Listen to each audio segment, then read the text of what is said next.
Guys, you are still watching So Janelle, where we celebrate stories of immigration and representation. Of course, we are on TV, but we are always on social media as well. And so please subscribe to our YouTube channel, youtube.com/SoJannelleTV if you haven't yet. And please share us with your friends and family so that they get to see Filipino-American stories of immigration and representation wherever they may be in the world. That's the beauty of social media. We are also on Facebook. I know a lot of Filipinos love to use Facebook, facebook.com/SoJannelleTV, as well as on Instagram, instagram.com/SoJannelleTV. We are also on the digital platform of TFC, which is a Filipino channel, and that is called I Want TFC. Back here on the show, continuing our conversation with Filipino-American actress Ashley Argota Torres. She has been in Hollywood for 25 years now, and make no mistake about it, she's just starting. For so long, I felt very just helpless about it. You know, I felt like I couldn't really do anything. And then my husband and I started our production company together, and we started writing, and we were like, this is fine. We're just gonna write roles that write stuff for us so that we can do what we want to do. Exactly. And open doors for others, right? Yes. Ethnically ambiguous is what they're looking for Yes. these days, Yes, right? 100%. It's been really nice to see the change that's happening. You know, like I said, my first leading role of anything just happened to me a few months ago, and I was so grateful for it. And I will say that production also hired a Filipino man to be my dad in the movie. They changed the last name of my character to Flores so that it was a Filipino last name. He calls me Anak in the movie. And I loved it because I was like, I don't need to like beat people over the head and be like, I'm Filipino. Yes.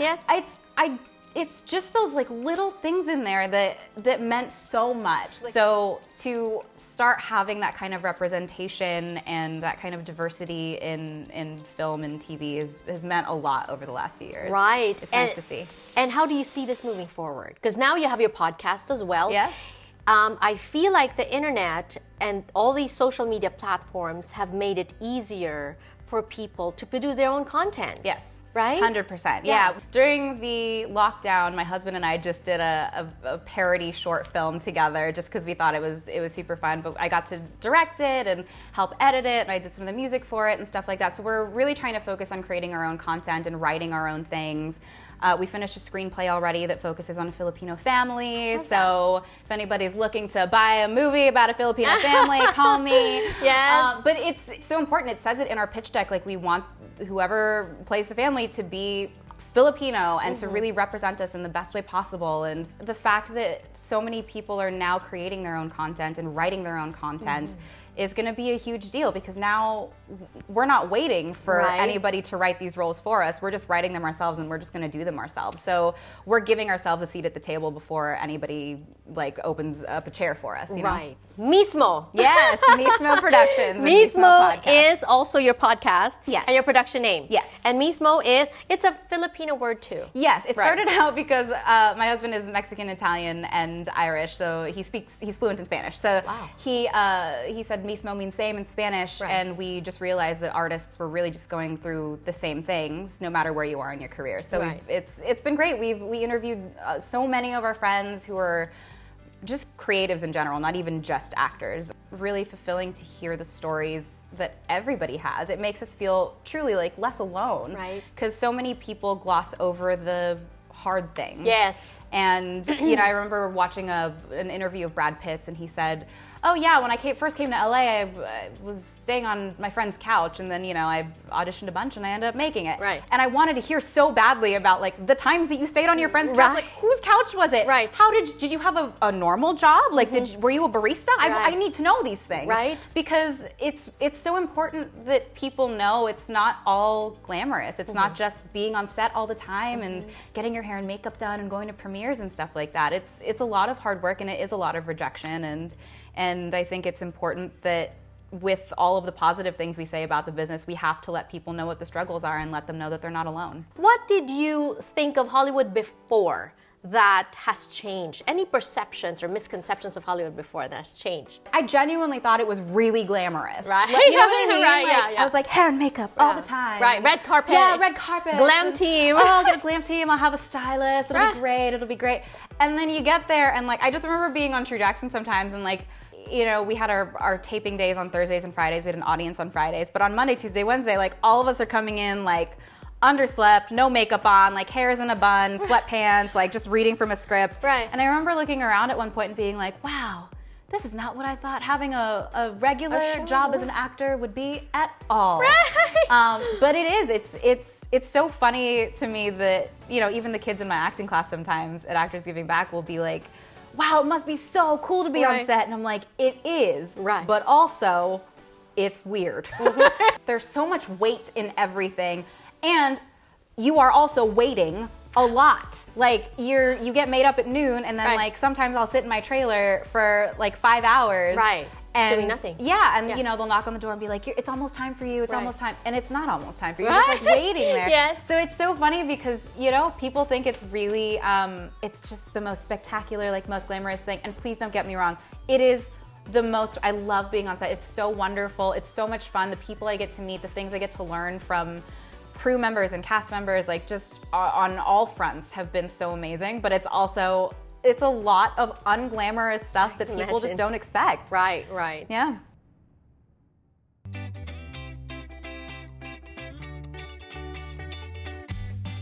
Thank you so much for coming. Thank you. It's so nice to see you. For all these 30 years. minutes is not enough. No. I'm so happy that we were able to Connect. yeah. And also like compress everything. Yeah. You talk fast, I talk fast, right?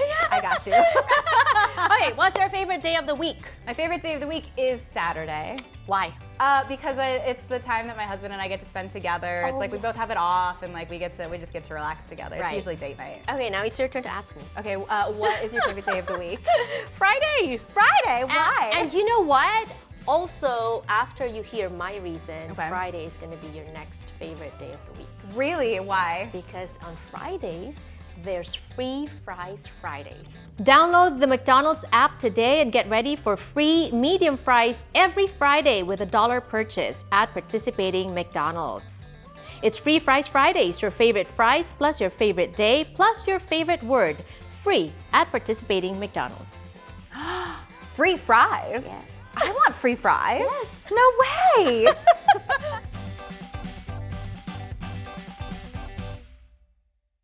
You've not only made it, you've the longevity, like from when you were 5 up to now, and from being a singer, performer in front of the camera, and now also dabbling in something behind the camera, and now being your own production company owner. Not waiting for the opportunity to knock on the door, but just building the door. 100%. Right? Yes, Yeah. absolutely. And so, what would be the secret to your longevity? Wow.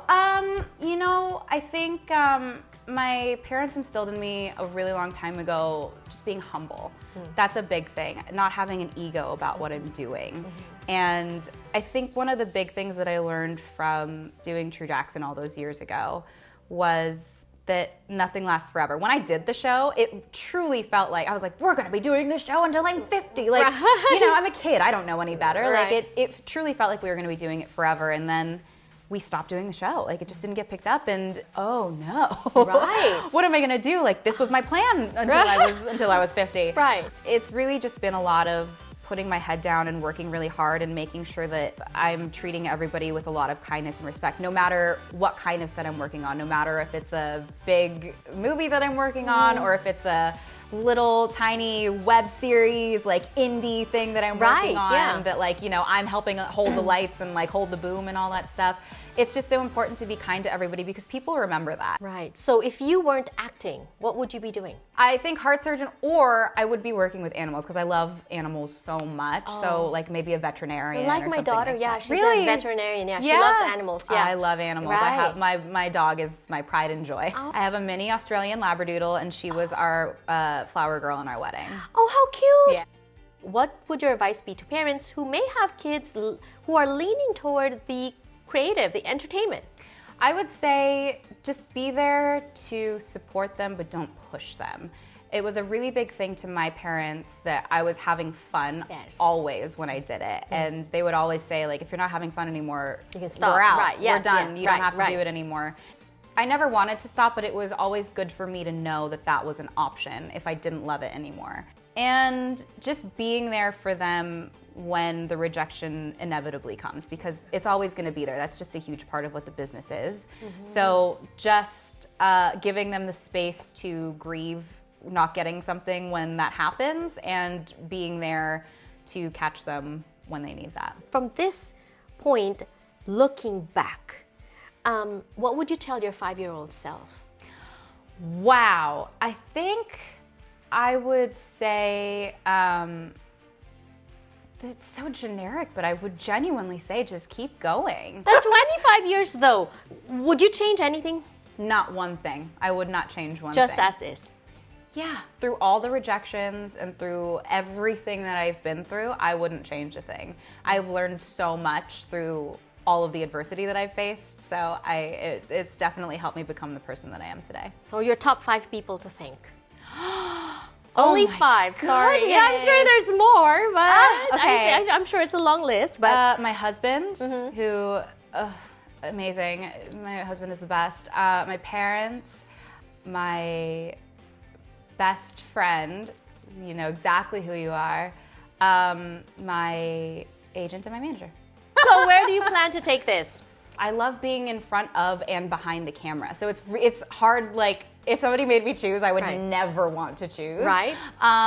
But I'm really excited to hopefully, like, get our projects sold and get it in front of just more people and more eyes, and hopefully get something made, especially because the movie that we created is a Filipino family. So it would be such great Filipino representation, and for as much Asian representation as there is now, I think I'm trying to focus a lot on Filipino representation and really getting us out there, because there's so many talented Filipino actors out there who deserve to be seen by the world. Right. And I would love to help make that happen. So who are your top 5 Filipina people that you look up to? Lea Salonga. Yes. Easily.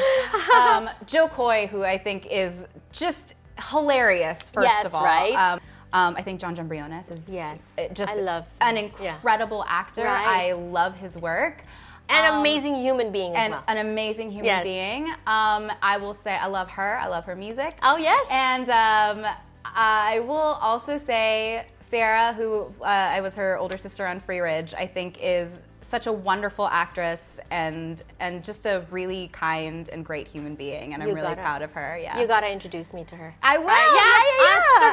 Absolutely. Well, thank you so much for Thank you. coming.